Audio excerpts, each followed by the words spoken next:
My good Twitch chat has made me a strikers tier list, the best strikers of the 21st century, and we're going to sit here and go through all of them. Now, just like last time, we're just going to go in the order that it's given to us, man. Before I start, by the way, if you guys remember, I had some criteria that I tried staying consistent with, and I have to be honest, there's some times where I strayed away from it. If you guys remember what I was talking about, it was like international acclaim, European pedigree, consistency, longevity, prime, all that good stuff. Strikers, all of that stuff is going to come into effect as well too, but strikers I think are a bit different to midfielders in the sense of when you're ranking them, I think with midfielders you have to provide a lot more nuance, especially when you're comparing 6s to 8s, 8s to 10s, 10s to 6s. Strikers, man, we can talk about everything, and we will, but at the end of the day too, their goal record is going to count for a lot. How many goals did they put in the back of the net? How good were they at scoring goals in the biggest moments? That's going to come into effect when I kind of make this ranking. So, first of all, Emmanuel Adebayor. Now, Adebayor was a top player. He was genuinely a very, very talented striker. And he had a season at Arsenal, I remember, where I think he was second to only Cristiano for the Golden Boot, and that's the season Cristiano went crazy with like 40 goals in all competitions for United. And Adebayor, when you watched him, tall, lanky, but very, very good with his feet, could strike the hell out of a ball, volleys, headers. He was a pretty complete center forward in terms of like all ways of scoring goals. But it's also fair to say he didn't really extend it for long enough. When he got that move to Manchester City, had some success early on with Mark Hughes, but I think under Mancini quickly fell out of favor. Went to Real Madrid, had an okay stint there on loan. Went to Spurs, had a decent stint there.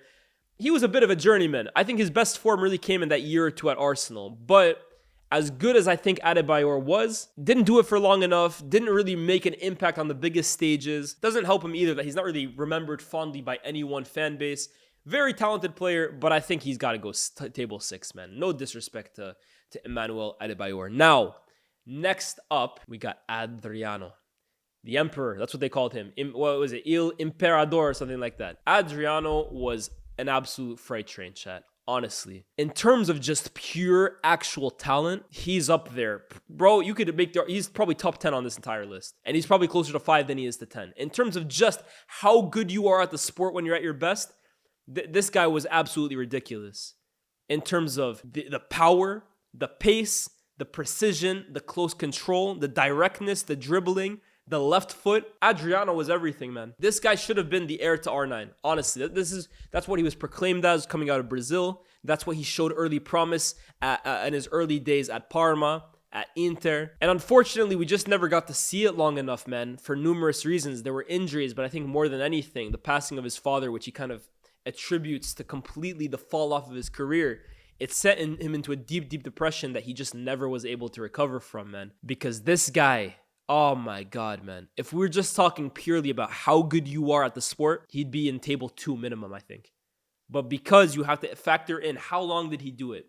Frankly, not long enough. Did he do it in the biggest moments for Brazil? Did he even have the chance to? Yeah, it's a tough one, man. Off the bat, I'm thinking he's table 5, man. Because he just didn't do it for long enough. He had a year or two, Adriano, where untouchable, one of the most feared strikers in Europe. But I don't think he did it for long enough, man. And for that reason, and I'm like I said, just like last time, chat, right? I'm not going to do the individual rankings yet. I'm just going to put them in tables, and it's subject to change. I think I'm going to start him off at table 5.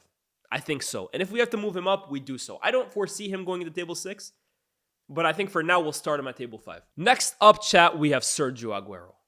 Wow. I mean, not much has to be said about this guy. Sergio Aguero. In terms of just pure finishing, again, one of the best in this list.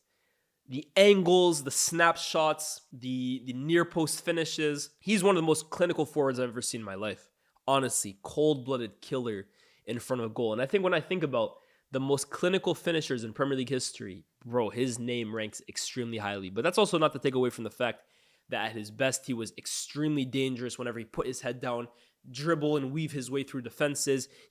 I always say this, right? Messi is the closest thing to Maradona in terms of like styles, in terms of just being able to dribble and weave their way, left-footed, the playmaking. But in terms of that brute Argentinian force of just putting your head down and just running through players, Aguero was so similar to Maradona in that instance. And as well, Carlos Tevez was as well too.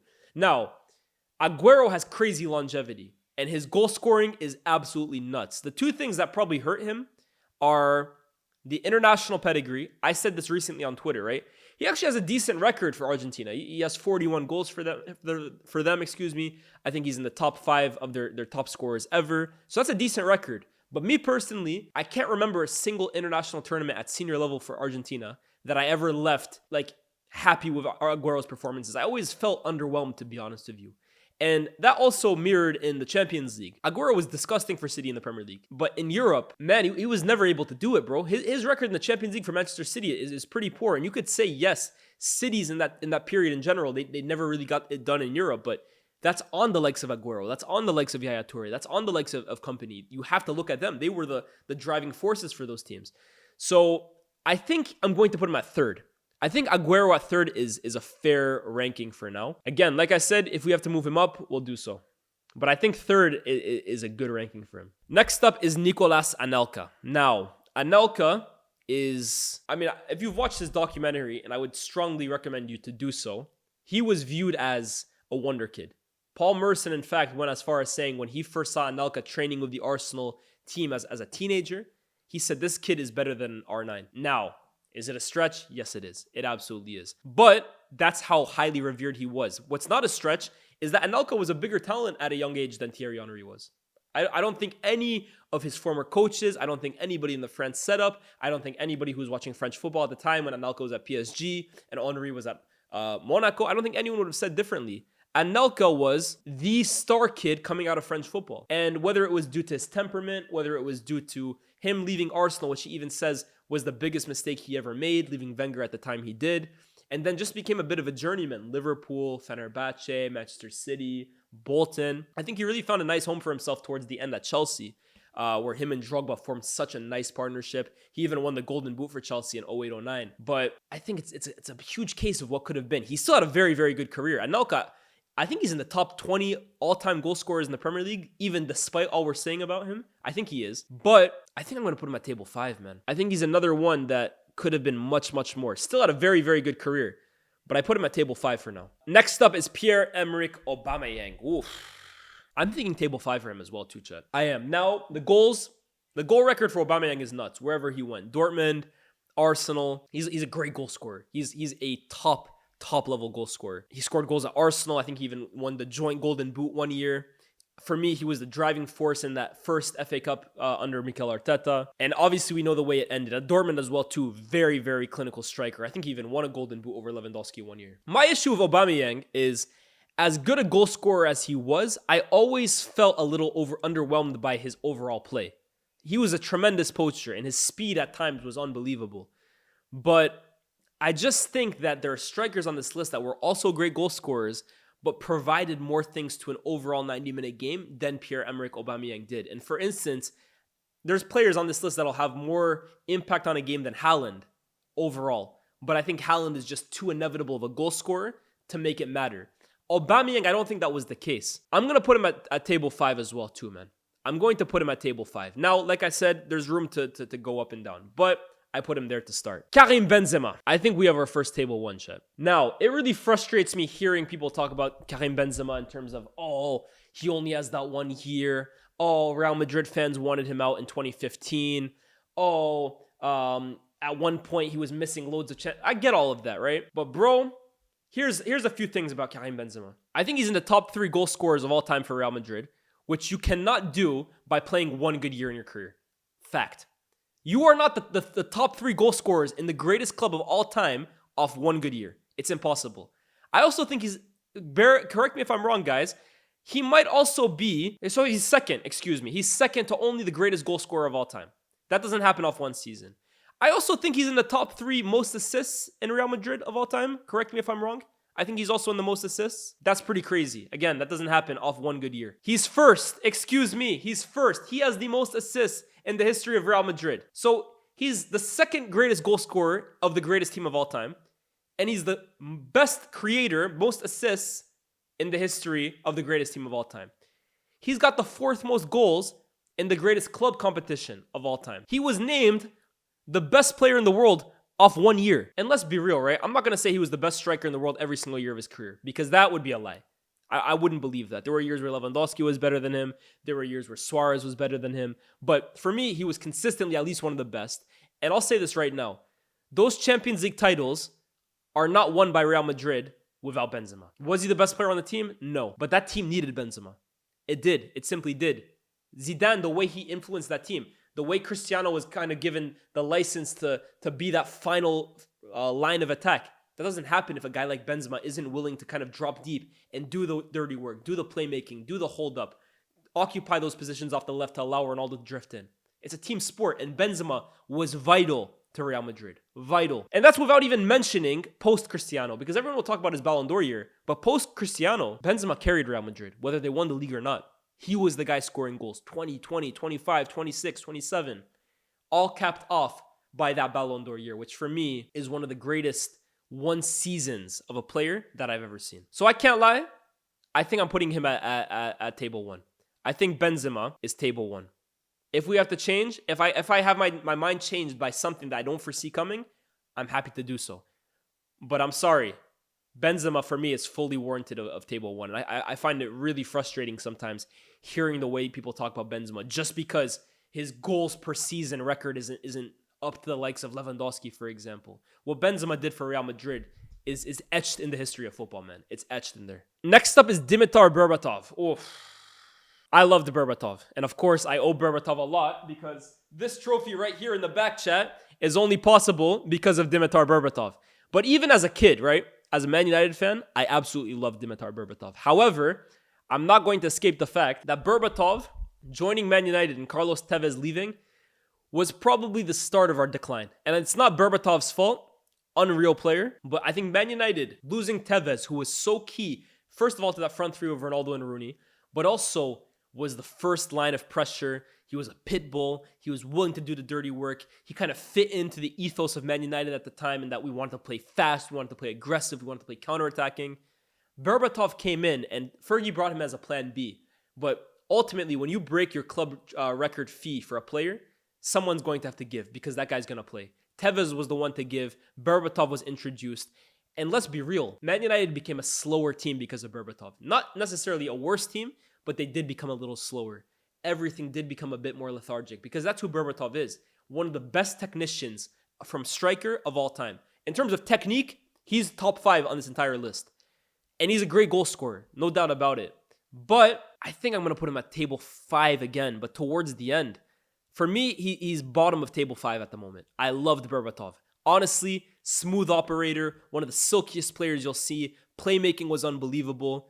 He had moments for Man United, the hat trick, and that's without even speaking about what he did at Spurs. He was a very, very good player for Spurs. He was at Leverkusen before then. He's a top player, but I think there's better strikers on here. For example, Edison Cavani. Wow. I put Edison Cavani at 3. I'm going to put him here for now. Like I said, we can debate ranking after. Edison Cavani for me is table 3. This guy, right, in terms of movement, in terms of goal-scoring instincts, right, we always talk about strikers, like strikers need service. And that's absolutely true. You have to provide chances for your striker to score goals. But Edison Cavani was one of the strikers that didn't rely on service so much so that he almost created his own service because of his movement. His movement and off-the-ball instincts were so elite that he would create chances off purely his own runs, off purely his own, I'll move here and then go here. It was unbelievable. I saw him towards the end at Man United where, let's be real, he was far from his best. His best was at Napoli. His best was at Paris Saint-Germain. His best was with the Uruguayan national team. And for the longest time, he was PSG's top scorer over Kylian Mbappe. He was at Napoli, part of that three-headed snake of himself, Lavezzi and Hamsik. They were absolutely ridiculous, man. And his finishing bag was crazy. But I saw him towards the end at United as well, too, when he played for my team. And he was nowhere near his best. He had just been released from PSG, in fact. Completely fell out of favor there. And he still gave us very, very good moments at Manchester United. The one thing I'll say about Cavani, right, is, and this might be controversial, but I don't think it should be. If you really watch Cavani, you would agree with this. He has some of the best movement I've ever seen. However, he's also guilty of some of the biggest misses I've ever seen as well, too, for an elite striker. He wasn't as prolific. He is prolific because of the amount of goals he scored, but he's not a better finisher per se than Aguero. Let me just say that right now. His movement is amongst the best I've seen. But 1v1, who am I trusting with a chance more, Cavani or Aguero? I am trusting Aguero. Cavani had games where his finishing was like mind-numbingly frustrating. He would miss easy chances. But the amount of chances that this guy would generate purely off his own movement, and then also another thing as well too, Cavani in the air, forget about it. Cavani in the air is one of the best I've ever seen. Cavani in the air was absolutely ridiculous, man. So I'm going to put him table 3. We can debate Aguero and Cavani later on, but I'm going to put him there for now. And so far, chat, I'm very happy with my list. I don't think I've missed once, to be honest with you. I'm very happy with this so far. Diego Costa. Oh, wow. I think this is my first table 4. I think it's my first table 4. Costa doesn't really have the longevity because he was kind of a flash in the pan, right? In fact, he was a late bloomer. He kind of came at Atletico and he wasn't really playing that much. I remember he went on loan to another Spanish team. I can't remember per se what it was. And then he came back one year and he was like the strike partner with Falcao. Rayo Vallecano, that's what it was. But Costa came back to Atletico, played a year with Falcao up front. Atletico won the Copa del Rey against Real Madrid. And I think he even scored in the final against them. And then Falcao left Atletico Madrid that year. He went to Monaco and everyone thought, oof, the best striker in the world. He's leaving Atletico. What are they going to do? Well, they put full trust in Diego Costa and Diego Costa repaid them. And that's an understatement. He repaid them and then some. Diego Costa that year at Atletico Madrid when they went to the Champions League final. Absolutely ridiculous.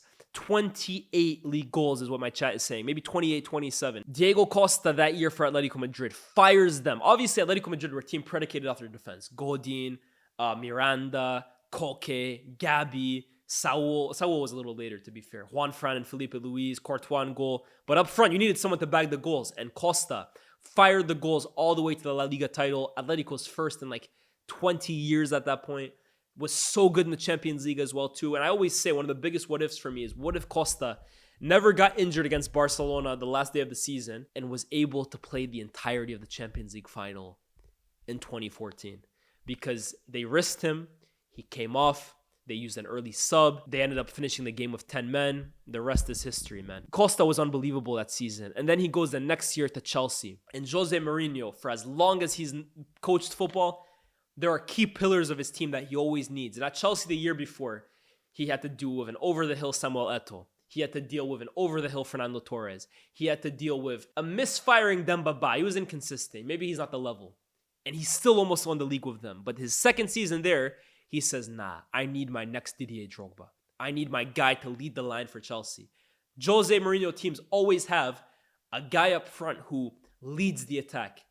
The focal point up front, bangs in the goals. Costa was his guy. Costa delivered Chelsea's league title, and the rest is history, man. The second season, he falls out with Jose, but then that season after that, under Antonio Conte, again, that guy. And the thing with Diego Costa that I absolutely loved, man, the thing about Diego Costa that I absolutely loved is that he was more than just the goals. His hold-up play, his ability to play with his back to goal, his ability to run the channels. He was an all-around great center forward. And the fact is he didn't do it long enough, which is probably why he's 4th. I'm going to keep him 4th for now, but I absolutely love Diego Costa, man. Honestly, battering ram. One-man attack. Such a good center forward. There's a goal for me, by the way, that sums up Diego Costa better than anything. I think it was his goal against West Brom, and I think 14-15. It was either... No, it was 16-17, I think, under Conte. Fabregas plays him this ball over the top where he's basically isolated on the right-hand side, and he just shrugs off his defender, keeps wrestling with him, cuts in, and just fires it top corner. From he was basically... when he received the ball, he had no chance of scoring a goal. And 10 seconds later, the ball's in the back of the net. That sums up Costa for me, man. One-man battering ram. So I'm happy to put him there. Yeah, I have heard the story about how Fabregas kind of wanted to get on the pitch, and then he basically made it a point that his first action was to play Costa in behind. The next up is Hernan Crespo. Oof, Crespo, man. That's a top center forward. Where do I rank Crespo on this list? At one point, Crespo, I think he even broke the world record fee for a signing, didn't he? I think when he went from... Was it Parma to Lazio? I think he broke the record. Crespo was just a bagsman. Honestly, this guy was just a gunman. He's not 5. Crespo 5 is disrespectful. I think he is 4. I'd have to be honest. I didn't catch all of Crespo's best. I didn't catch all of his best, but I do know that Crespo is a gunman. And for that reason, goals for Inter, goals for Milan in the Champions League final, 2 of them, goals for Lazio, goals for Parma. I think he's 4. I think Crespo, I'm going to put him at 4. And like I said, you guys are saying Costa's too high. He might be too high. If we have to move him, we move him. But for now, I'm going to put both. I think Crespo obviously did it for much longer, but I do think Costa, his impact when he was at his best was a bit more impactful on the sport than Crespo's was. I do think so. I'm happy to be told differently. Like I said, I didn't watch Crespo's peak all throughout his career. I maybe caught the end of Crespo. Jermaine Defoe. See, this is where we might have to start making changes. Because I'm thinking 6 for Defoe. Gunman, by the way. Gunman. Oh, the way he could lace a ball. Very, very good. He had this grass cutter technique that was very, very good. I have him at 6, but low-key, Defoe had more of an impact on football than Berbatov did, I think. Like, Defoe has a much... Defoe never scored 20 plus goals in the Premier League. He did it for a lot longer than Berbatov. But maybe Berbatov was the better player. That's a tough one. Let's go Defoe at 6. I'm not mad at that. Because there are some top players on this. Defoe was a very, very good goal scorer. But impactful at the elite level, not so much. Drogba. Okay. Now, Drogba for me is the most polarizing guy probably on this entire list. And he's the most polarizing guy in general when we talk about strikers. Because like I opened it up by saying, strikers, the name of the game for them is scoring goals. And when it comes to Drogba, his goal record per se, it's not the elite of the elite. In terms of, he's not in the top 20 goal scorers of all time in Premier League. He's not even the top goal scorer for Chelsea in Premier League, whether as a striker or otherwise. He had poor goal scoring seasons. Like he scored 5 goals in a year once.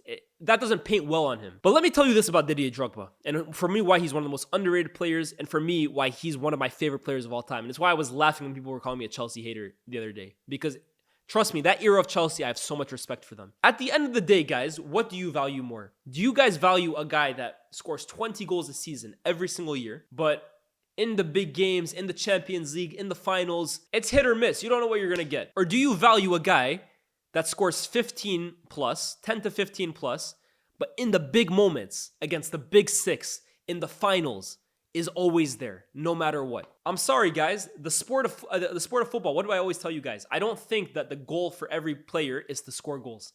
For me, the goal for every player, the objective for every player, the initiative for every player is how do you help your team win games? And for some, that comes in scoring goals. But for others, it comes in other ways. And for Drogba, this guy was the ultimate winner. Winning plays, I can't think of many strikers that impact winning more than Didier Drogba. Hold up play, bullying defenders, running the channels, link up, dropping deep so Lampard can make those runs in behind you, laying it off, volleys, headers, free kicks, right foot, left foot, finals, semifinals, big 6. It doesn't matter. It doesn't matter. He can do it all. I won't say Drogba is table 1. And I think table 2 is high for him as well too. But I'm sorry. Drogba was better than Diego Costa. Drogba was better than Hernan Crespo. And Drogba was better than everybody below Sergio Aguero. I got Drogba at table 3 for now, man. I got Drogba at table 3. And I will say this as well too. That 2009-10 season with Ancelotti, he played what? Like 32 games? 33 games? And I think he scored 31 goals, and he didn't take a single penalty that season because Lampard was the penalty taker. Bro, that could have been the greatest striker season of all time if he played all 38 games and took penalties. He was that elite that year. I'm a big fan of Didier Drogba, man. Like I said, the rankings, we'll do it after. I'm just putting the tables right now. I think he's table 3, man. There's guys with better goal records than him, but better strikers, better players. Not for me. Next up is Edin Dzeko. Oh my God.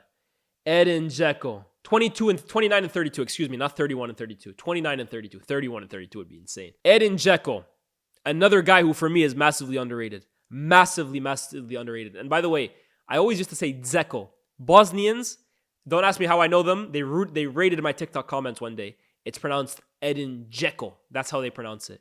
And Dzeko for me is a guy that scored goals everywhere he's gone, whether as a starter, as a substitute, whether it was at Wolfsburg, Manchester City, AS Roma, Inter, now even the Bosnian national team, firing into the World Cup. I'm going to shock you guys here, chat. I think Dzeko goes table 4. And again, like I said, I'm happy to move guys later on. What that guy did for Wolfsburg, him and Grafisch. Let me tell you guys a statistic, and I'll even pull up the graphic. So Edin Dzeko and Grafisch up front for Wolfsburg were the top scoring duo in all of European football with 54 goals combined in the top 5 leagues. Here's the competition. David Villa and Juan Mata with 39. Higuain and Raul with 40. Forlan and Aguero with 49. And Messi and Eto'o, part of a sextuple winning Barcelona. They were all below the dynamic duo of Grafisch and Edin Dzeko, who together led Wolfsburg. Wolfsburg, who had never won the Bundesliga title before. to the summit of German football. What Dzeko did for that team was unbelievable. Graffisch had this incredible year, but Graffisch was like a meteorite. He was here today, gone tomorrow. What they did together was unbelievable. That then led to Dzeko joining Manchester City, where, let's be real, man, he was a consistent goal scorer for that team, bro. Not always a starter, because you had Aguero, who was always there. Tevez at times played. Balotelli at times played. Negredo at times played. Jovetic at times played. But don't get it twisted. Dzeko got his at all times. And we could talk about Aguero's moment, of course. It's for me the greatest moment in Premier League history, objectively. But that moment doesn't happen without Dzeko scoring from a header to equalize the game just a few minutes before. Dzeko, for me, always got his. And let's not forget what he did at Roma as well, too, man. What he did at Roma, bro, killer. Absolutely brilliant goal scorer. Took Bosnia to their first ever World Cup, man. That's huge. Dzeko, for me, belongs at table 4, man. For me, he's a top striker. I'm going to say it right now. The way people talk about Olivier Giroud in terms of underrated and he needs more Dzeko, for me, is what people talk about Giroud. Next up, and I think this is our first inclusion. This is, for me, the first inclusion into table 2. Samuel Eto'o. Wow. Wow. This guy here, chat, is something else, man. Was something else. Phenomenal goal scorer. Both-footed, so dynamic, so aggressive, so direct, wore his heart on his sleeve. 3 Champions League titles, 2 back-to-back trebles. And you know what it is with him, right? He's a very unorthodox player if you watch Eto'o. He's very, very unorthodox when you watch him play. Even his finishing style, he's got toe pokes in there. He's got goals from angles that don't really make sense. His dribbling is a bit, again, it's a bit clunky at times, right? But he just gets the job done, man. Honestly, and his goal scoring record, bro, is absolutely ridiculous. For me, all credit to the likes of Mohamed Salah, Sadio Mane, Didier Drogba. I didn't get to see George Weah, so I can't speak on him. This is for me the greatest African of all time. But Eto'o, I don't have too many words to describe him, man. Honestly, I always think as well too. I always bring up this story about Eto'o in 2008-09 when Pep Guardiola came to Barcelona. Chat, you have to understand. Pep Guardiola in his first press conference ever as Barcelona manager. Forget about Barcelona manager. As a first team coach, his first press conference ever, he came in and said, with all due respect, there are 3 players in this dressing room that have no place in my team and they're free to find another club. Ronaldinho, Deco, and Samuel Eto'o. He considered them the bad boys of the Barcelona team. He considered them locker room disruptions, bad influences for Lionel Messi. He looked at how Barcelona had struggled the last 2 years and how Ronaldinho had been missing games and Eto'o was fighting with the president and Deco was just partying all the time. And he said, these 3 have no place in my team. He sent Ronaldinho off to AC Milan. He sent Deco off to Chelsea. And he tried his damn hardest to sell Samuel Eto'o. So much so that in preseason, he stripped Samuel Eto'o of his number 9 shirt and gave it to Thierry Henry in preseason. Eto'o wore number 14. Henry wore number 9. Almost as a way of saying, I don't need you, bro. Get out of here. Eto'o said, allow that, bro. But all that, I'm staying and I'm going to prove you wrong in preseason. I think there's a game against the New York Red Bulls where he came on as a substitute and scored like a hat trick or something crazy like that. He rips up preseason, tears it apart. So much so that at the end of preseason, Xavi and Carlos Puyol, the 2 leaders, the 2 captains of FC Barcelona, go to Pep's locker room, go to Pep's office and plead, please, Pep, we understand why you sold Ronaldinho. We understood why you sold Deco. But this team needs Samuel Eto'o. They need him on the pitch because he's the best goal scorer that we have. And we need him off the pitch as well, too. Because like it or not, Eto'o, he's contrasting, he's aggressive, he speaks his mind, he's polarizing. But he's a leader, man. And he wears his heart on his sleeve. And Pep Guardiola decided, okay, we'll go with Eto'o this year. And the rest is history. 30 goals, goal in the final, sextuple winner, sayonara. He leaves the next year, goes to Inter because they still think, look, we can still do better than him. Let's get Ibra instead. What happens? The first player in history to do a back-to-back treble. Samuel Eto'o's a fucking legend, man. He's a fucking legend, bro. He's table 2. Next up is Radamel Falcao. He's one of the few strikers on this list that can actually say, at one point, he was the best striker in the world. Of all the strikers that are on this list right now, I think Benzema can say that for that season that he had. Eto'o, I think, could say that. Maybe Eto'o could say that. I don't know if any of these guys, other than Drogba, maybe 2009-10, but Milito also had a great year. I don't know if a lot of these guys can ever say for 1 year they were the best striker in the world. But Radamel Falcao can. Falcao for 2 years, 2-3 years. 4 years. Because he was crazy at Porto as well, too. Let's not forget that Porto stint. But then when he went to Atletico Madrid as well, too. Oh my God, man. Oh my God. Cold-blooded, ruthless killer, bro. Radamel Falcao, man. Oh my God. Every single goal in his catalog. Left foot, right foot, head. Again, you talk about headers. Cavani was elite. I think Falcao might have been even better in the air, man. And he wasn't a tall guy either. But his leap was just ridiculous, man. And he was so feared. He was so ruthless. That final in the what's it called? The Super Cup against Chelsea.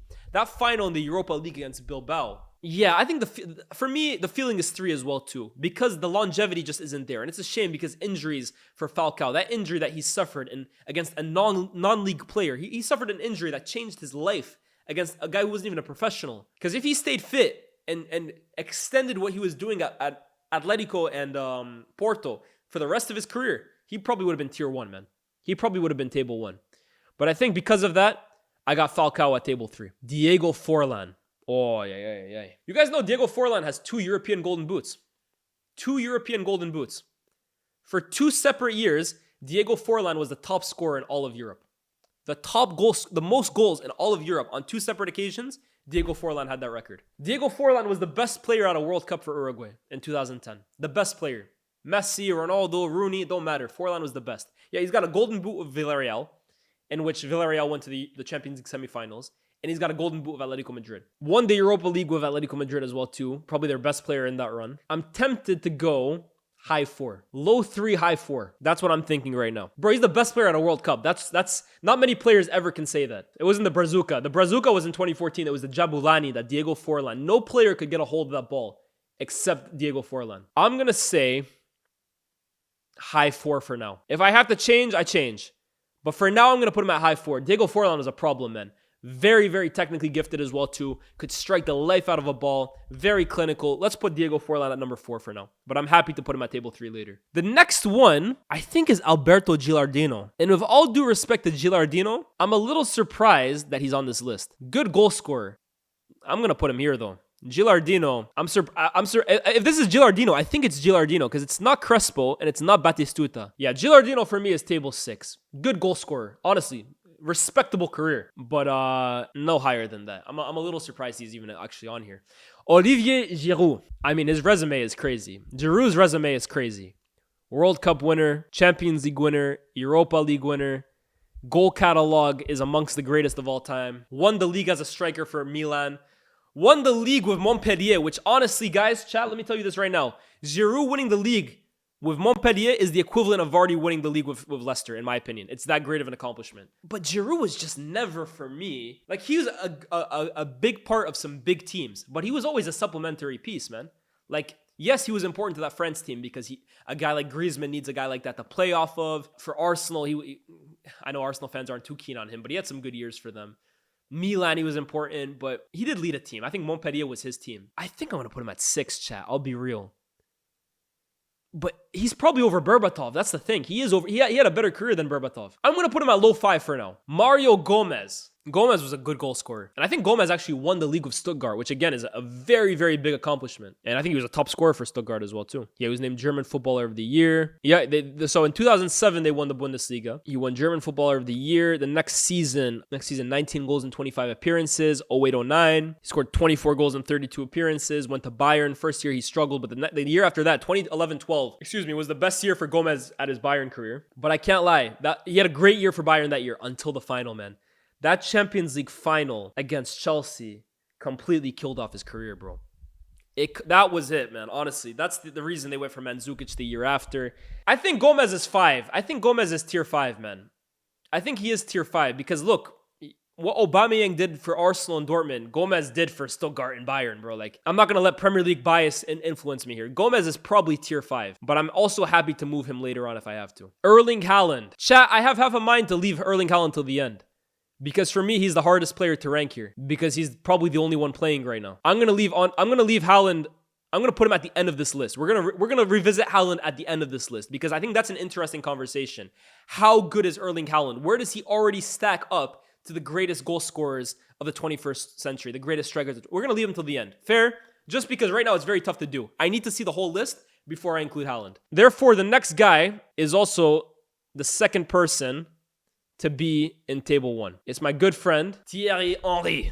TT. Henry is an easy table one, man. Honestly, the best player for me in the history of the Premier League. His record for France, I think he only recently got beat by Giroud to become the top goal scorer in French history. Won the Champions League with Barcelona later on. But honestly, it's not even the goals or the trophies for Henry. It's just the way he played the game, man. At his best, he was arguably the best player in the world. Forget about just in the Premier League.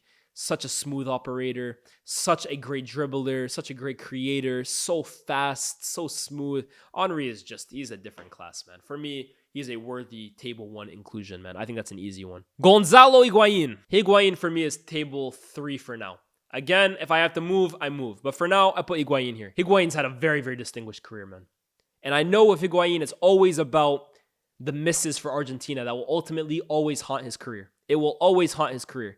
In the final of the World Cup, in the finals of the Copa America, it's chances that will keep him up awake for the rest of his life. But Higuain, what he did for Real Madrid, what he did for Napoli, and what he did for Juventus, oh my God. Oh my God. Just goals, man. It's just goals, goals, goals, goals, goals. Everywhere he goes, it's just goals. His goal record for Napoli, what was it? Didn't he score 36 goals in a season for Napoli, bro? Didn't he go to Juventus and help them to a Champions League final? Very overlooked what he did at Juventus. I completely agree. At Real Madrid, his goal record is very, very good. I think Higuain is just a guaranteed bagsman, honestly. It's the finals that just kill him, man. It's the finals for Argentina. But even for Argentina, why was it always him that was starting games and not Aguero? Because he was better for Argentina than Aguero was. The finals kill him. The finals probably kill him from being a little higher, to be honest with you, bro. I'd probably put him last in this table 3. But he is table 3 for me, man. He is. The goal record at Chelsea. Come on, Chelsea was the end of his career, bro. Are we going to judge him on Chelsea and Napoli, man? Come on. Every striker has bad points in their career, man. Klaas-Jan Huntelaar. Okay, table 5 is starting to get a little congested. Huntelaar, I think, has longevity over Gomez. But for me, they're similar level. Huntelaar is a bagsman as well, too, man. I would really urge you guys as well to see what he did at Ajax before he went to Real Madrid. And he really struggled post-Ajax, Real Madrid, AC Milan, but he found himself at home at Schalke. However, I think I'm going to put Huntelaar at 6. I think I'm going to put him at 6 for now. Never the striker for the Netherlands. He was always behind Van Persie, even though he has a good record for the Netherlands. He just has a good goal-scoring record, but I think, again, there's more influential players in the history of football, or more impactful players than Klaas-Jan Huntelaar for me. Zlatan for me is the next inclusion into table 2. Zlatan Ibrahimovic. I mean, obviously, if you guys are watching this on YouTube, you won't have seen, but we just watched the compilation on Zlatan. I'll tell you guys this. He's the most complete striker of all time, in my opinion. He's not the best. He's not the best striker, but he's the most complete I've ever seen. The guy's a unicorn. For a guy at 6'4", 6'5", to move the way he did, not even literally in terms of the transfers, but the way that guy was able to move, he's like a ballerina stuck in the body of like an NBA player. The power, the elegance, the ball striking, the way that guy could leather a ball, the skills. Even when he was younger, Zlatan could run as well too, man. I've never seen a striker as well-rounded as Zlatan Ibrahimovic, man. His goal record everywhere he went is absolutely nuts. I think he has over 500, 600 goals in his career. The way that guy could get in the air, volleys, flicks, he's as well-rounded as they come. And truthfully, Zlatan, the only thing that holds him back from being table 1 for me is, let me say this about Zlatan. And this is coming from his biggest fan, but this is how you guys know I'm objective. Honestly, chat, I love Zlatan. He might be my favorite striker of all time. But I think the issue of Zlatan, right? And it was also the similar with Sweden, right? The thing that holds Zlatan for me back from being table 1 is that when Zlatan is in your team, you have to play through Zlatan Ibrahimovic. And you guys might think, well, duh, he's an unbelievable player. But I think there's strikers on this list, right? That you don't have to play through them because they can kind of play throughout the natural flow of an attack. Like, for example, David Villa is nowhere near as good a center forward as Zlatan Ibrahimovic is. He's not. Zlatan can do everything David Villa can do. But who can kind of perform well in the flow of an attack that doesn't go directly through them? Maybe David Villa, you could argue, bro. Maybe that's why David Villa was better for Barcelona than Zlatan was. He just fit the team better. Benzema is similar. Zlatan, everything has to go through him. And when it works, boy, he's unstoppable. Especially over a 38-game campaign. But I do think part of the reason why Zlatan never won a Champions League and the teams that he played for were great teams, but ultimately what probably held them back is you live and die with Zlatan, man. You live and die by him. And if you're consistently playing through one player, if that player isn't consistently delivering, or if a player like Zlatan can kind of be nullified at times, maybe the attack kind of shuts down. And I do think, as much as I love Zlatan, as talented as he is, and scored goals everywhere he went, I think that's the reason why teams that like for example, Milito is not as good a striker as Zlatan. Milito suited a Champions League winning team more than Zlatan Ibrahimovic did, because all that team needed was just a finisher. They didn't need someone to be the entire attack. They didn't. Same with David Villa a year later. Neither of them are as good as Zlatan. Neither of them will be on table 2. But I think they suited those teams a little bit better for a team that wanted to win the Champions League. Zlatan has that Kane conundrum where things just have to pass through them. Yeah, and I think Zlatan is more talented than Kane. But it's similar in terms of when you have a team with Zlatan or when you have a team with Kane, it becomes the Harry Kane show. It becomes the Zlatan show. Anyways, Pippo Inzaghi. I don't want to see table 5. If I click off my screen right now and I see table 5, I'm locking this whole thing off. 5 is fucking nuts, bro. Look, talent-wise, he's probably 7. Me and Cam had this whole thing on the eye test, right?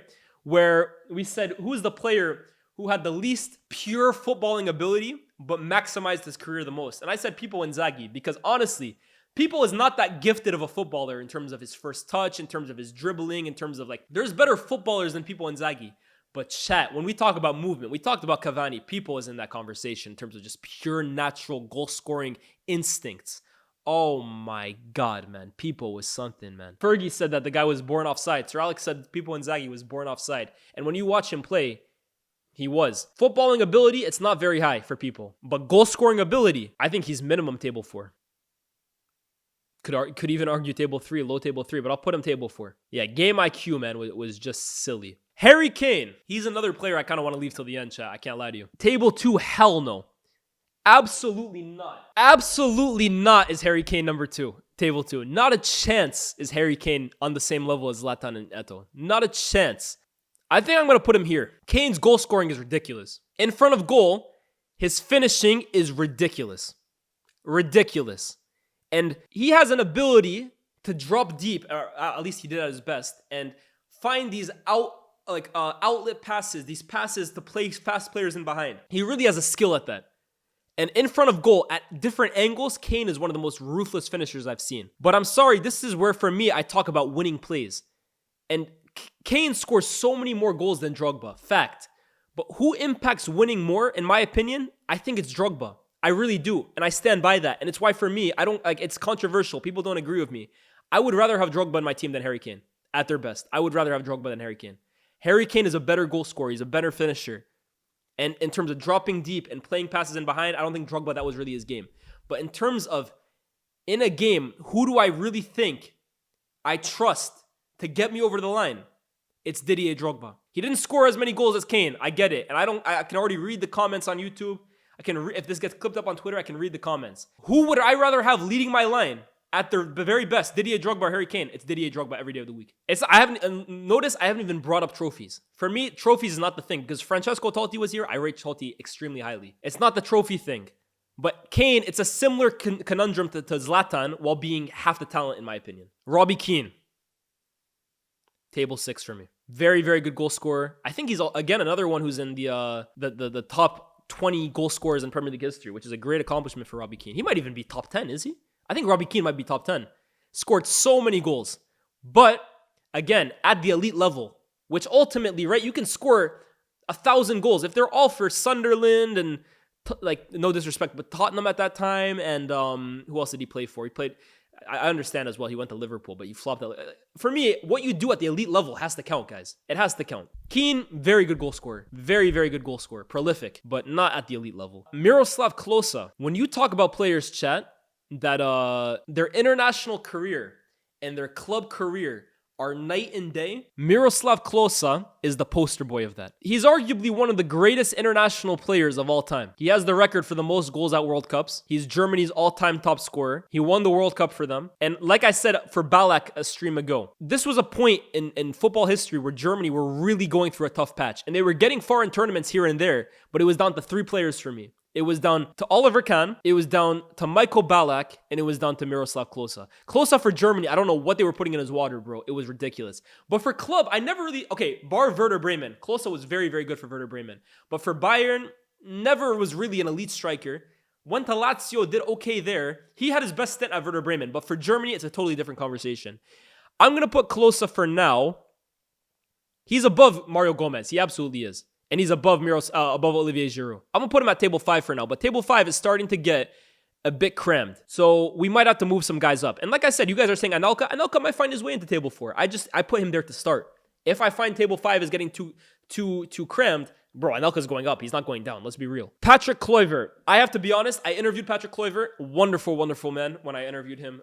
Such a great interview. Very classy guy. Great goal scoring record for Barca. Did well at Newcastle. But I don't really know a lot about Patrick Kluivert. I really don't. Didn't really have a great career for the Netherlands as far as I know. He's like late 90s, early 2000s. Like he was a wonder kid as well too. He's the youngest goal scorer in a Champions League final ever. Maybe we put him 5, but I can't lie, chat. I think Kluivert is starting to get close to 6. Great goal scorer. Yeah, he's before my time, Kluivert. He is. Even though, funnily enough, I watched this great video by Talkball the other day. Patrick Kluivert and Ruud van Nistelrooy are born the same day on the same year. They're the same age by a day. And yet, they seem almost light years apart. Why is that the case? Patrick Kluivert at like 16, 17, 18 years old was like a wonder kid for Ajax, scoring in the final, went to, I think it was Milan, went to Barca. Whereas Ruud van Nistelrooy is, let's say, 2002, 2001 onwards. And I think there's a period, whether it was Ruud's debut for the Netherlands or not, where Ruud van Nistelrooy substituted Patrick Kluivert. And I think the story goes the two of them never played together for the Netherlands, ever, despite being the same exact age. And it's because Patrick Kluivert had a great first half of his career and maybe not so much the second. And Van Nistelrooy, from that period, just took off. Yeah, Patrick Kluivert's final game, he came off for Ruud, and they're the same exact age. That's ridiculous. Henrik Larsson. I have to be honest with you, chat. This is another one. I don't know a lot about his career. I know certain parts of it. Like I was telling you guys about Iniesta the other day. Larsson completely changed that 2006 Champions League. Completely changed it. His introduction along with Iniesta, he ended up with both assists for Belletti and Eto'o. And famously, Thierry Henry said, today I didn't see Eto'o, I didn't see Ronaldinho. All I saw was Henrik Larsson. Great player, great ambassador for the sport. Was excellent for Celtic as well too. I think he actually won the Golden Boot for Sweden at the World Cup in 1994. But again, this is a guy, and he had a decent spell for United when he came on loan for a few months. But I think Henrik Larsson is again table 5, I think. I think he is table 5. Correct me if I'm wrong, chat. I have to be honest here. I'm going to be honest. I'm not going to speak on guys I don't know too much about. Larsson and Kluivert, it is a bit before my time. And they're not names like R9, for example, that you just know the story of them. Yeah, adored by Celtic fans. He's probably Celtic's greatest ever player. Robert Lewandowski. Welcome to tier 1. Welcome to table 1, Robert Lewandowski. Is it because I interviewed him? No, it's not. Lewandowski is table 1. Now, between him and Benzema, we're going to have that conversation later. I'm just putting him here for now as a placeholder. But Lewandowski is unquestionable. The goal scoring record everywhere he's gone, year in, year out. It's guaranteed goals with him, man. And when you talk about, again, completeness of a center forward, think about it. If you were building a center forward in a lab, Lewandowski might be the prototype, man. He's the perfect height. He's the perfect body type. He's excellent in the air. He's two-footed. He's very, very skilled. He holds up the ball well. He can score any kind of goal. He's the perfect striker in terms of prototype, if you want to call it that. The third top goal scorer in Premier League in Champions League history, only behind Ronaldo and Messi. So in my eyes, he's number 1 because those two are from a different planet. In my eyes, he was robbed of 1 Ballon d'Or minimum. Some could argue even 2. And just since, I would say 12, 13, that's maybe he did it before that as well too. But 12, 13 is when I first really took stock of Robert Lewandowski. Every year since 12, 13 has just been goals on top of goals, on top of goals, on top of goals, on top of goals, on top of goals. He scored 50 goals in a season one time, bro. Come on. And I think, personally, Lewandowski was disrespected for the longest amount of time because people always used him as the example of, oh, if Kane played for an elite team, he'd win all those trophies too. He'd score all those goals too. Hey, it's not so easy winning with Bayern, apparently. Lewandowski's table 1 for me, man. Still doing it for Barcelona now. He was frustrating in big games, Lewandowski. No doubt about it, man. There was a period for me with Lewandowski. I'm not going to pretend now I never criticized Lewandowski. There was a period at Bayern Munich in the Champions League against the likes of Real Madrid where you could be forgiven for thinking, when is this elite striker going to show up? He doesn't have the perfect career. But also, look what he did for Bayern in the Bundesliga, man. He redefined that league. I got Lewa at table 1. Next up is Romelu Lukaku. We have to start moving guys down. I think Lukaku is table 5. Lukaku for me is so frustrating, man, because I really like Lukaku, but he's so frustrating. His goal record is actually crazy. It is crazy. I've seen every number. He's not number 1, obviously. He could be 4. He could be 5. He's absolutely not in table 6 for me. No chance. But he's just frustrating, man. He's got too many big game blunders. He's got too many stains on his resume, man. Honestly, like, his goal record is crazy. He has that season of Inter where, for me, he dragged into that, or he was the main guy for Inter in that title win. Was incredible for Everton. He scored 20 goals twice in a row for Manchester United, even though people kind of criticize that stint. But I have to say he's table 5. Like, exactly. What makes Aubameyang better than Lukaku? What makes him better than Lukaku? Lukaku's just a meme, unfortunately. That's the case. But if we're looking at this objectively, he's one of the best goal scorers of the last 10 years. Statistically, he is. Roy Mackay, gunman. Very, very good center forward. Roy Mackay for me is table 5. Very, very good for Deportivo La Coruña. Very, very good for Bayern Munich. I put him table 5. I think table 5 is perfect for Mackay. He's a very good player, by the way. I think he's one of those guys that no one ever thinks about Roy Mackay anymore. But he's a very, very good center forward. I think for the longest, I think it got broken recently, but for the longest, he had the record for the quickest Champions League goal ever. Mario Mandzukic. My first instinct, chat, is to move him to table 6. Even though he has a very, very good career, my first instinct is to put Mandzukic 6, man. I have to be honest with you guys here. Because he's a great player. He's a handful for defenders. But he's never, for me, been like a very good goal scorer. Like, he scored goals, but he's never been, for me, a great goal scorer. He works extremely hard. And for me, he was like one of the first people I ever saw as like this defensive striker. He was a defensive striker, man, for Juve. Yeah, Mandzukic is a soldier. Very, very good for Croatia as well, too. But I think I have to put him at table 5, man. I have to be honest here. I think he is table 5. I think I put him, or table 6, excuse me. I think I put him table 6 for now. Diego Milito. Oh, you guys know Diego Milito for me. You guys want to know how much I love Diego Milito? If you haven't seen already, give me 1 second. Il Principe. My GOAT, man. My GOAT. Milito, though, obviously we know he did in that season for Inter. And to be honest, Milito, post that season, had a very good goal-scoring record for Inter. But did you guys know, actually, Milito was very good at Zaragoza as well, too. Milito he was part of that Zaragoza team that went to the Copa del Rey final. I think they actually won the Copa del Rey. And he came second in the European Golden Shoe, just behind Francesco Totti, playing for Zaragoza. That's crazy. Obviously, that season that he had 30 goals in every single round of the Champions League, including 2 in the final, scored the winner on the last day to win Inter the Scudetto, scored the winner in the Coppa Italia final to beat Roma. Incredible. But if I'm being honest, Milito for me is table 5. I think he's table 5. We're going to have to move guys from table 5. This is getting ridiculous. Michael Owen. Michael Owen for me is table 4. I'm going to put Michael Owen at table 4. So similar, and I have to move, man said Di Natale. No, that's Michael Owen. I think Michael Owen is table 4. Let me explain why. Similar to Anelka, this guy was a wonder kid. Michael Owen, as a kid, was a phenom. That goal against Argentina, won the Golden Boot twice in the Premier League at like 18 and 19. He was everything. But that loss of pace, those injuries, and I think going to Real Madrid, and then when he came back, not going to Liverpool and instead going to Newcastle, I think bad decision-making and then injuries just completely. Once he lost his pace, Michael Owen, he was blistering at his best. But once he lost his pace, he was never the same player. However, he still scored 150 Premier League goals, guys. That's ridiculous. Ballon d'Or winner. For me, table 4 is okay. It's a good place for Michael Owen. Obviously, the first half of his career is a lot better than the second. But we'll go with table 4 for that. R9. Now, I can already see all the comments. Oh, 21st century, he wasn't as good as before. It's R9, bro. It's R9. Let's be real. R9 is going table 1 in my list. R9 is going table 1 in my list. I don't even have to describe that one, man. The greatest center forward, in my opinion, of all time. Yeah, I'm not going to waste time on that one. Raul. Raul is table 2. Now we're going to start filling up table 2. Raul is table 2. Has to be table 2. The heart and soul of Real Madrid. Previous to CR7, if you make a Mount Rushmore of Real Madrid legends, you got Di Stefano on there. You got Cristiano on there. Maybe you got Sergio Ramos on there. And Raul is on there, bro. Unbelievable footballer. The captain. The real Madridista. Goals, technical ability, flicks. Raul was a tremendous footballer, man. Tremendous footballer. Alan Shearer. Alan Shearer, for me, goes table 3. Can I show you guys a picture that you probably never even knew existed? This is the Ballon d'Or ceremony. In the middle, you have Ronaldo Nazario, who we just talked about as the greatest striker, in my opinion, ever. To his left and to our right is George Weah, the greatest, or one of the greatest African players of all time. And to R9's right and our left is Alan Shearer.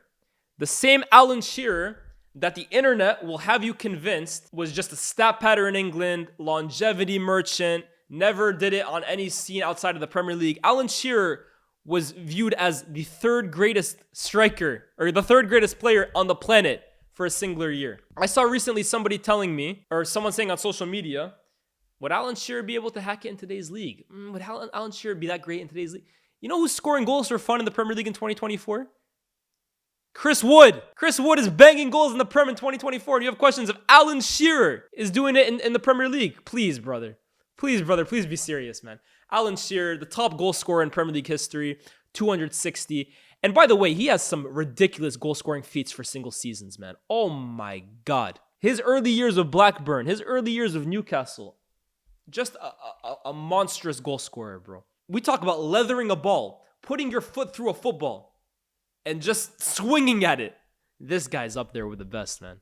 Headers, left foot, right foot, it don't matter, man. Alan Shearer for me is table 3. Shevchenko. Now, Shevchenko might have to be table 2.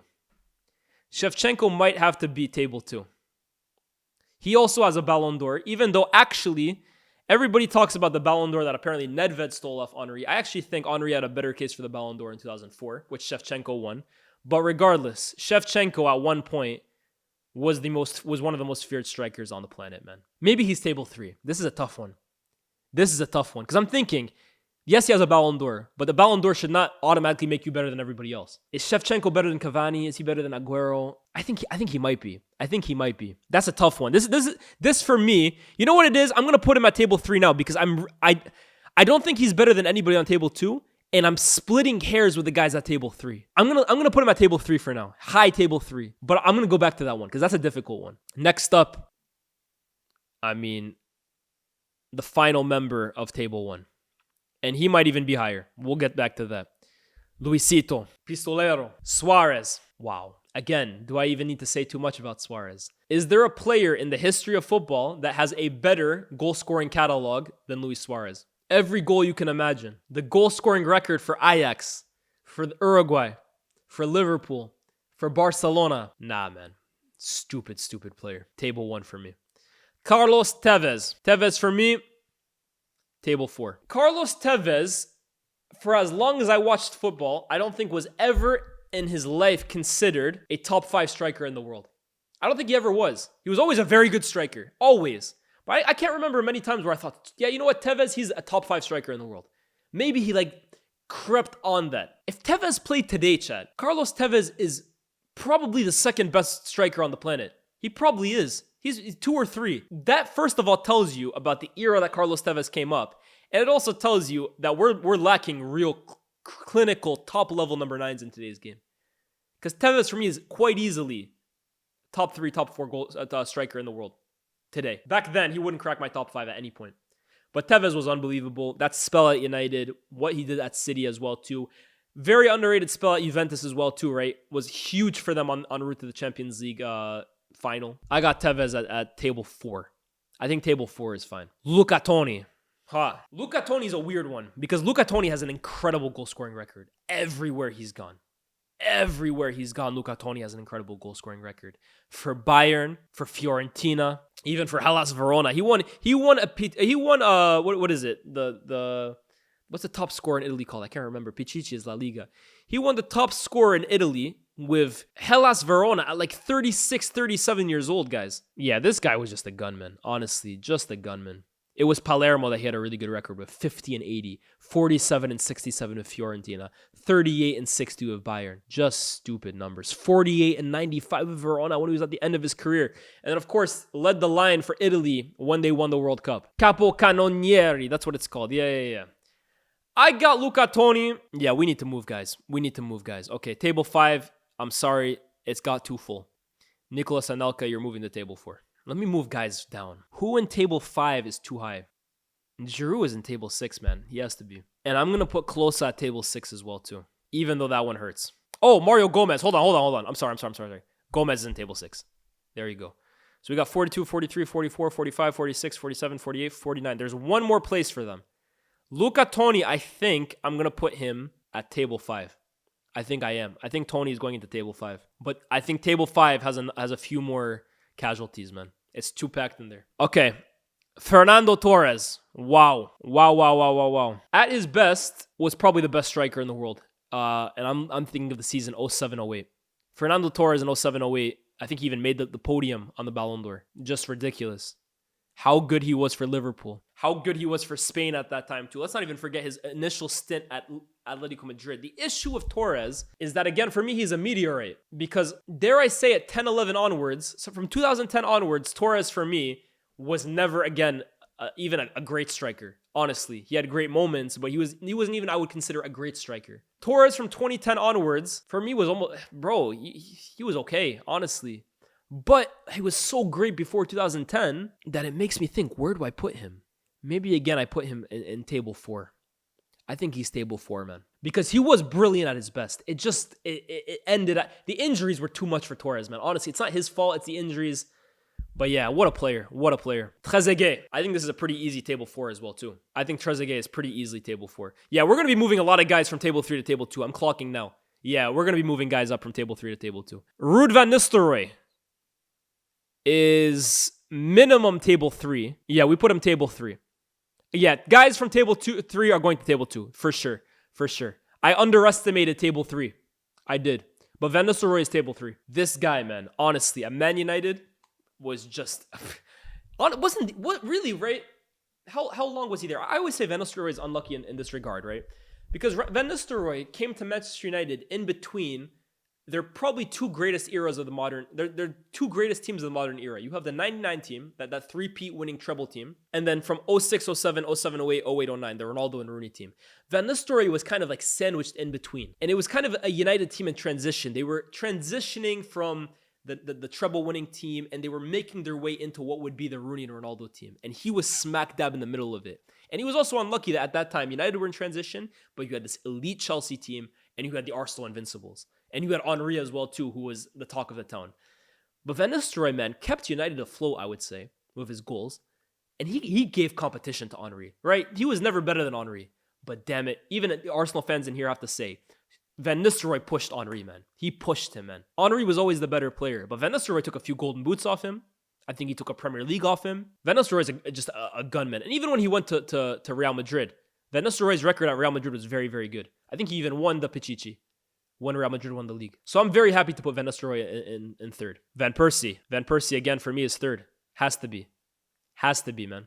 Late bloomer in terms of... How many golden boots? Did he take one or two off Henry Amenia? Was it one? What? Van Nistelrooy only got one golden boot. Maybe it was just one. Yeah, it was just one. My fault. 0203. Van Persie, for me, is table 3. Now, at his peak, Van Persie would be table 2. In terms of, again, completeness, Van Persie was just so technically gifted, man. Playmaking was exceptional. Free kicks. That left foot was an absolute wand, man. It was an absolute cannon. And between, I would say, the second half of 10-11, 11-12, and then 12-13, Van Persie and Falcao were, in my opinion, the two best strikers in the world. But Van Persie, the injuries were just too much.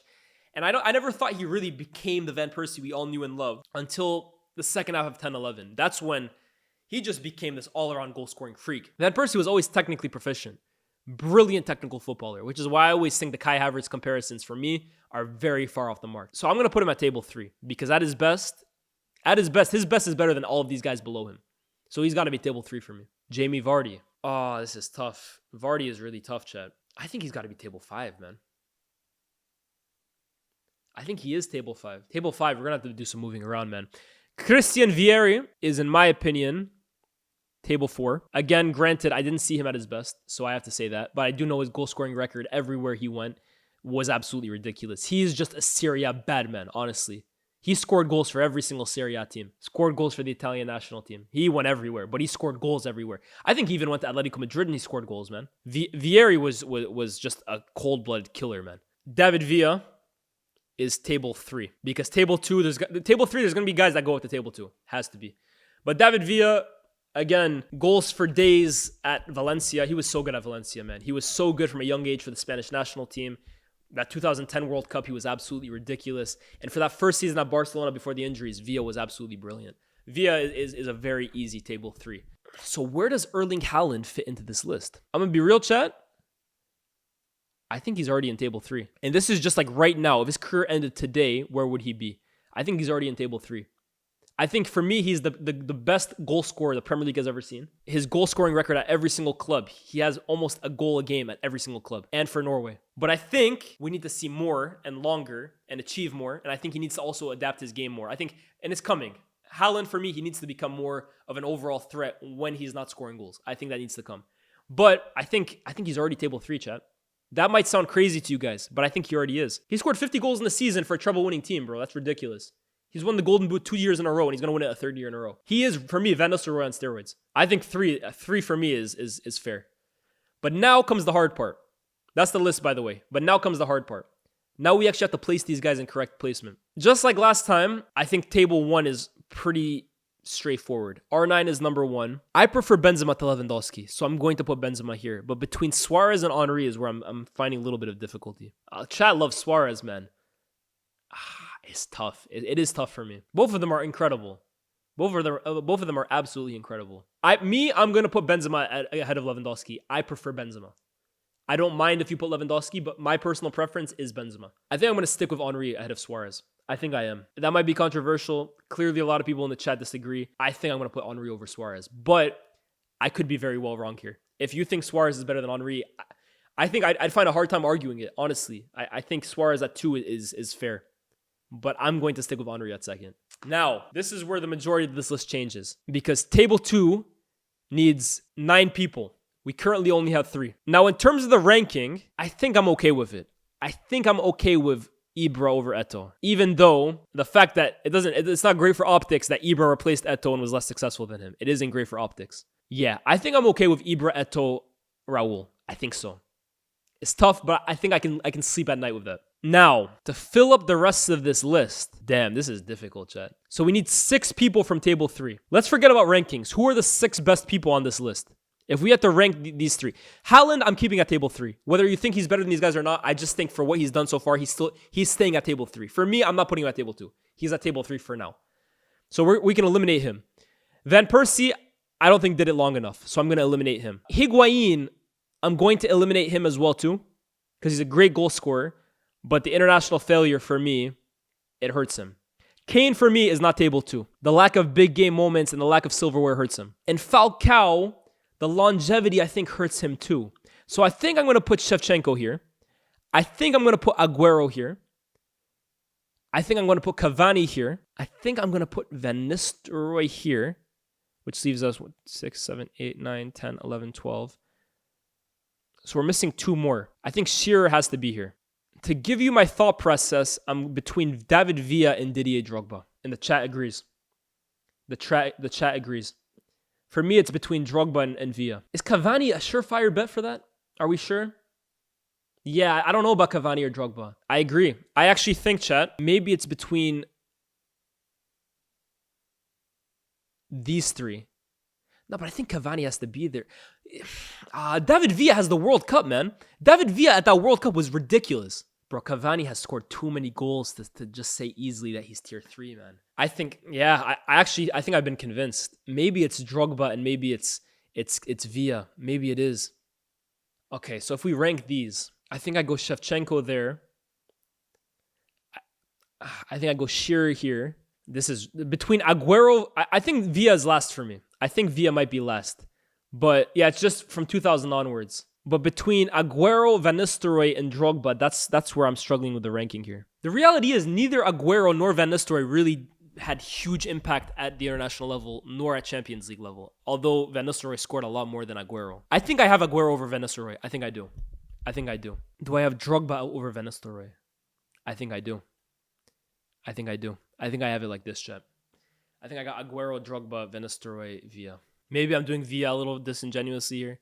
Nah, I'm happy with this. I think that's it. Table 3. So now table 3 is very, very empty. We need 3 more. You see what it is, chat? I feel like table 3 is a good level above table 4.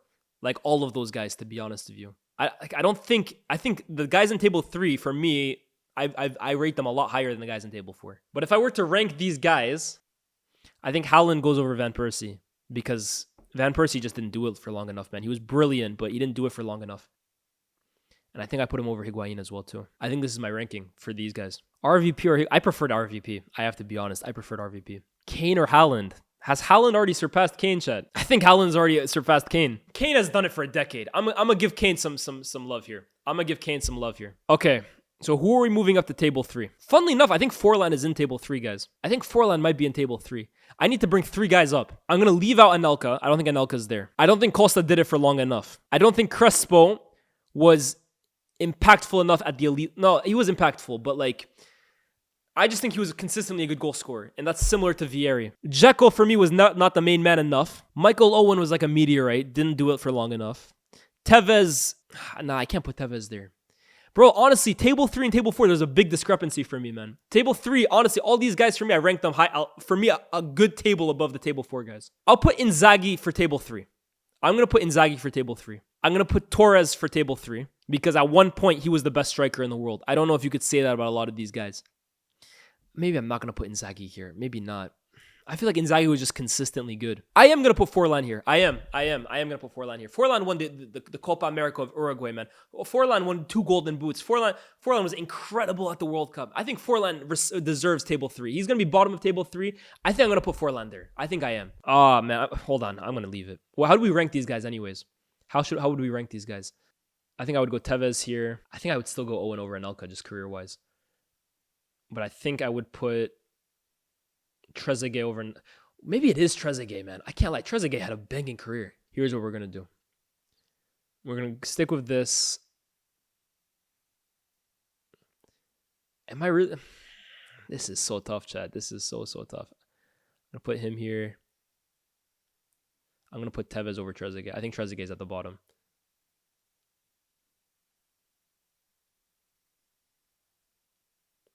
I think it's going to go like this. I think this is it, which means, is it Inzaghi? I'm going Inzaghi, I think. I'm going to go Inzaghi, chat. It's not more difficult. The list overall, I think, was actually easier than the midfielders one, but this one in particular is really, really difficult. But I think I am going to go Inzaghi here. I'm not, because I don't think Inzaghi's better than these guys, bro. Oh, man. How is Dzeko so high? Maybe in the list he's a little high. Dzeko had an amazing career and scored a lot of goals, man. Maybe we put him here.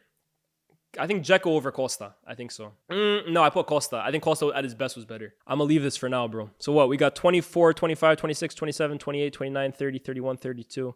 See, I like that. I actually like that. Yeah, bro, this is what I'm going to do. I'm going to change this to 22nd. Even Forlan being here is like a stretch for me. Even Forlan being here for me is a stretch.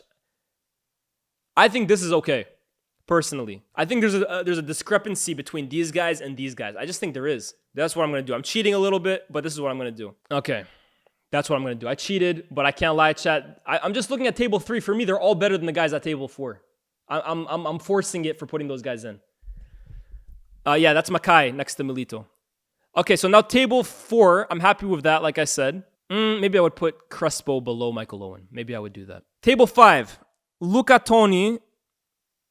I think Adriano at his best was better than Luca Toni. Lukaku, I think, is better than Aubameyang, who in turn was better than Berbatov, I think. Then Roy Mackay. Like I said, Larson and Kluivert, they're a little before my time, so I don't want to speak too much on them. But I do know Larson, I think, was better than Milito. In fact, Larson is a really weird one, man. Aubameyang for me is towards the end. I think he is. Like, Aubameyang for me is below Vardy. Klose for me is below Vardy. Is he? Yeah, I think he is. These two are interchangeable for me. Who out of these guys is the worst? You know what I'm going to do, chat? I interviewed Kluivert. How can I put Kluivert at bottom, bro? That's harsh. I can't put a guy I interviewed bottom. Just because I don't know him. Guys are saying this is Aubameyang disrespect. These guys are saying it's Berbatov disrespect. What can I say, bro? I can't please everybody. Realistically, out of these two, Aubameyang achieved the least out of all of these guys.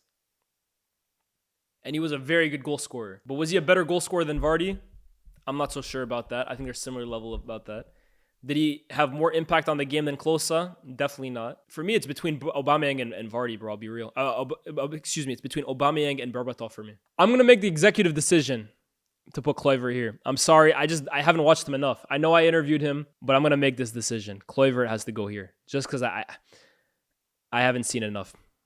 That's maybe ignorance on my end, but so be it. And now, rounding off this, I'm going to go. Gilardino's last. Defoe or Robbie Keane? I actually preferred Defoe. I'll be real. I did prefer Defoe. No, but Adebayor is below these guys. I think I put Defoe over Huntelaar. I think I'm happy with that. Is there a massive difference in between orders in each rank? No, there's not. For me, there's a difference between the tiers. I do think that. For me, the tables, there's a difference in quality between each one. But the rankings, honestly, chat, and I should probably open these up with saying this, but the rankings is just preference. Let's be real. Yeah, Mandzukic. I'll be real with you guys, chat. You guys are going to be upset at this. I think I got Berbatov in table 6, and I love Berbatov. But you guys don't remember Berbatov like I did.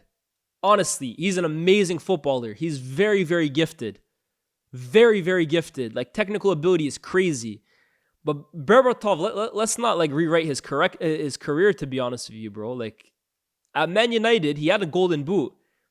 I think post, like, March or something, or February, he didn't score a goal. Or like, his goal scoring record post March or something like that was absolutely awful. Like, he scored a lot of goals in bunches. And I never really thought, like, he ever truly became the United number 9. Like, maybe a period in 10-11, but I don't know. I love Berbatov. I have his kit. When I was a kid, I bought his shirt. I loved him that much. But if I'm being objective here, nah, I think table 6 is probably fair for him. I think it is. And he won me Mastermind. I appreciate it. But yeah, I think, and guys, like I said, Kluivert, the only reason he's there, I just haven't seen him. I haven't seen him like that. But anyways, chat, this is my list. I think it's probably a bit better than my midfielders one. I think, what do you guys think? Do you think my midfielders one was more accurate or this one? Cavani and Villa, I'm still not sure about. I'm still not sure about Cavani and Villa. In fact, I know I'm not. That's my last change. Cavani is going over David Villa for me. I'm sorry. That's my last one. That I'm confident about. So just to kind of go through it, I got R9, Henry, Suarez, Benzema, Lewandowski in table 1. I got Zlatan, Eto'o, Raul, Shevchenko, Shearer, Aguero, Drogba, Van Nistelrooy, Cavani in table 2. Table 3, I got Villa, Falcao, Kane, Haaland, RVP, Higuain, Torres in table 3. In table 4, I got Forlan, I got Inzaghi, I got Owen, I got Crespo, I got Anelka, I got Costa, Dzeko, Vieri, Tevez, Trezeguet. Table 5, I got Adriano, Tony, Lukaku, Larson, Makai, Milito, Vardy, Klose, Aubameyang, and Mandzukic. And in table 6, I got Kluivert, because I don't really know much about him in terms of his career. I know his career, but I haven't seen him a lot with my eyes. Berbatov, Giroud, Mario Gomez, Defoe, Huntelaar, Keane, Adebayor, Gilardino.